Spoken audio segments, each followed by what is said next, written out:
Thanks for clicking on. Hard to believe, week 9, final week Here we are. of the regular season. I can't believe they let us go on for so long. It amazes us each and every year, doesn't it? It does. So we've got things shaken up in the SAC thanks to the Snyder Panthers.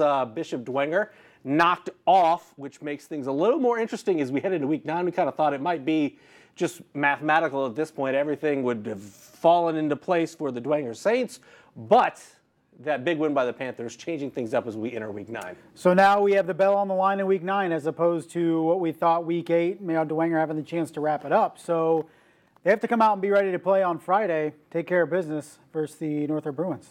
When you take a look at the way the SAC is shaped up, you're talking about Dwenger, number 1, 7-1 so far. Wayne and Snyder both with a chance to, if Dwenger slips up, win at least a share of the SAC title. But they've got some good competition as well. Snyder's got Bishop Luers, and then Carroll, who is surprisingly 3-5 at this point in the season. I would not have thought that after week 2 when they drubbed Snyder. Carroll is battling Wayne in another good game. So how intrigued are you to see how this Friday plays out, not only in terms of who win the SAC's victory bell, but really who is ready and playing their best football as we enter the postseason? That's the goal out of every coach, right? Each and every year they say we want to be playing our best football in week 10, and I think some teams look like they're peaking at the right time.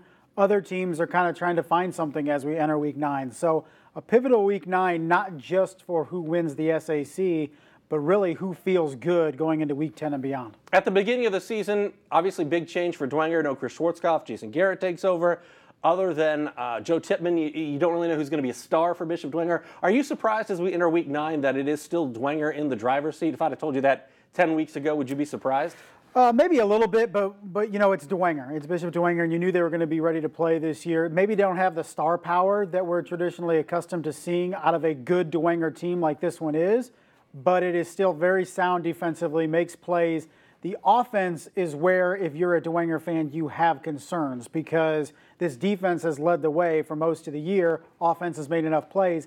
Last week we saw the defense give up a little bit more points than we're accustomed to seeing, and the offense couldn't pick up the slack. So as you're going into week 9 against a team that can score a lot of points in Northrop, and particularly when you get into a 4A sectional and a regional and beyond where you're going to have to outscore some people, that is the concern you have for Bishop Dwenger right now. When you take a look at Luers, Snyder, how much are you looking forward to this game? I mean, 2 classic powers. Snyder, we talked last week, we thought they were hitting their stride. John Barnes Jr. at quarterback. They put up 48 in their win 2 weeks ago. When you look at Snyder, and so many people were wanting to pile on them after they get blown out at Carroll, they lose to Wayne, and yet here we are, and you could argue that Snyder is playing the best football out of anybody in the area right now, which is exactly where Kurt Tippmann wanted to be at this point. So many new guys and new roles earlier this year. You knew there were going to be some growing pains, yet offensively, John Barnes had a couple good games in a row.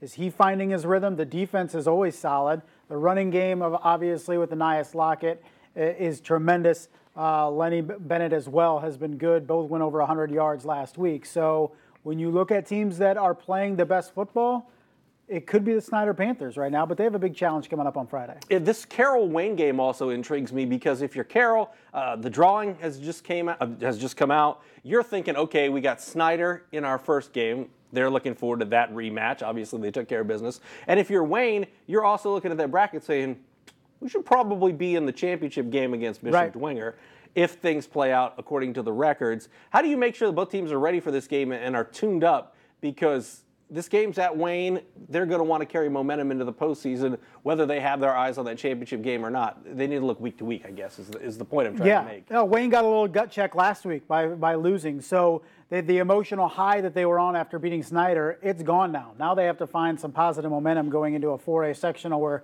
like you mentioned, they should be in the championship game, presumably that rematch against Bishop Dwenger.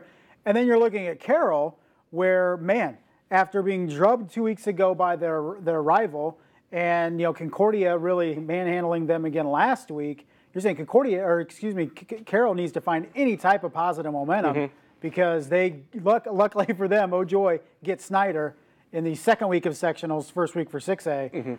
That rematch that I'm sure Snyder has circled that with emphatically on the calendar. Oh, I would think if you're Snyder, you're excited about that draw. A little bit, and I don't think if you're Carroll that you're way too excited to play Snyder again this year. Yeah, they are definitely going to dig in on that one and look forward to that, especially with an extra week to prepare.